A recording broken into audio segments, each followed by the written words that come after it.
And what is going on, everybody? Welcome back to Acceleracers Hub for another video. Hopefully you guys are all doing awesome. The holidays are fast approaching. Hopefully you guys are all staying out of trouble. A bunch of you guys that are in college are probably out of school for winter break. But before we jump into today's video, guys, two things real quick. First of all, the third fan art contest on the Acceleracers Hub YouTube channel is open and live for submissions. I think we've received like 10 or 14 submissions as of the time this video drops. Deadline for submissions is January 1st at midnight. You have to have them in by then, so you still have a couple weeks left.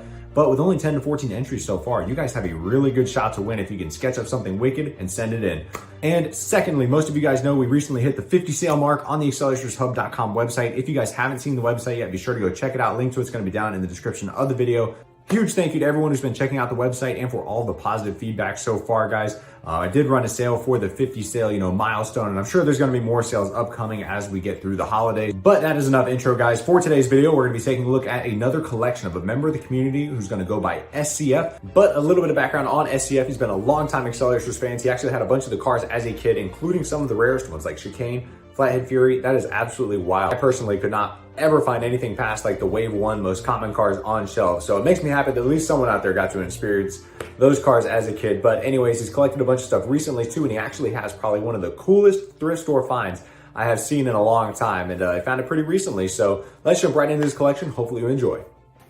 So starting off rip, guys, we have the one and only, the must-have for all Highway 35 and Acceleracers fans. We have the carded new in package Wave Rippers Dior 2. And then moving on, we have a whole bunch of really sick looking Acceleracers and Highway 35 recolors. Check all of these out, guys. And there is a whole bunch of certain ones in particular, like Power Rage, Baseline, Anthracite. And I'm learning all the time, mostly by Ryan or Racing Drones on the subreddit. Every time he makes a post about his recolor collection, I'm learning more and more that a bunch of these recolors are actually worth just as much, if not more, than some of the most expensive Acceleracers cars. So here's a closer look of some of the ones on the left side. Some of the recolor experts will have to go down in the comment section and let me know if there's anything that's really valuable in here, because I know a bunch of the recolors were region exclusive, so you really never know as far as recolors go.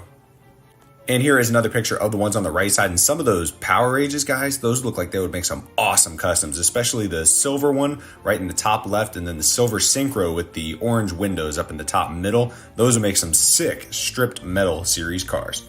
And then we're going to move on to some loose Acceleracers cars that are in a little bit of heavily played condition, but check out that Chicane, guys. And I want to say he said this is the Chicane that he had as a kid. So he's had a Chicane for 20 plus years. That is absolutely wild. And then, of course, we have the 35th anniversary of Hot Wheels pack with the two Diors. What is that? The Dodge Diora and the Diora 2. Somebody let me know down in the comments. And then a whole bunch more loose mint Acceleracers cars, and these cars are absolutely minty. Let's take a closer look.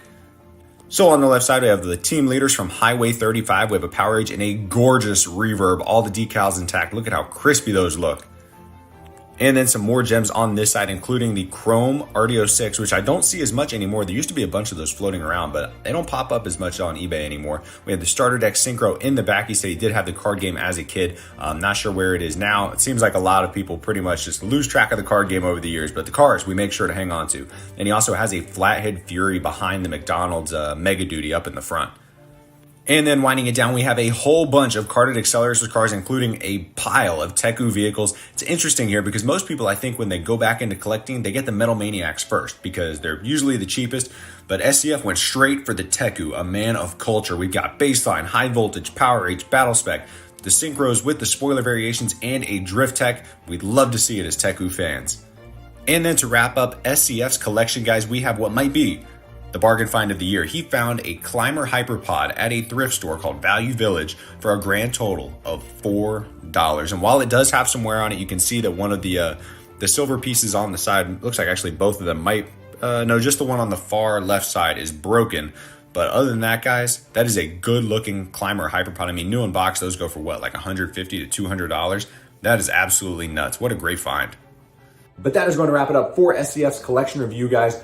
I cannot get over the fact that he found a Climber Hyperpod for $4. And it's amazing to me that Accelerator stuff still is ending up in Goodwill. Like, people have had this stuff for 20 plus years in their attics and are just now cleaning it out. That's wild to have toys and stuff like that stuffed away for so long and still not know what you got. I mean, me personally, just seeing what vintage and exclusive items go for on eBay and social sites like Facebook Marketplace, I don't know how you can donate anything, especially old toys, without at least checking the value first, because you never know what you're throwing away. But on the bright side, there's still people who just give away stuff in great bulk, which is how probably SCF found that Climber Hyperpod, which is still probably the coolest find I've seen in a while. But anyways, guys, that is going to wrap it up for this video. If you'd like to see your collection featured on the Acceleracers Sub YouTube channel, my email is going to be down in the description of the video. Shoot me an email with photos of your collection. Use those pictures as a reference. Everything is very well lit, very well organized. Give me a little bit of a description on, your career as a collector, when you got into collecting, just a little bit of background on you for some talking points for the video, and I will be sure to get you featured on the channel. It does not matter the size of your collection either. I don't mind putting a bunch of smaller collections in a video. You don't have to have a behemoth, $10 trillion collection to make it onto the channel. We actually have a really cool collection review that's going to be coming along before too long by a member of the community called Kay, so stay tuned for that. That's going to be awesome. But anyways, guys, that is going to wrap it up for this video. If you enjoyed, be sure to smash the like button for me, subscribe to the Acceleracers Hub for more Acceleracers related content, and I'll catch you guys in the next video. We got a lot of cool stuff coming.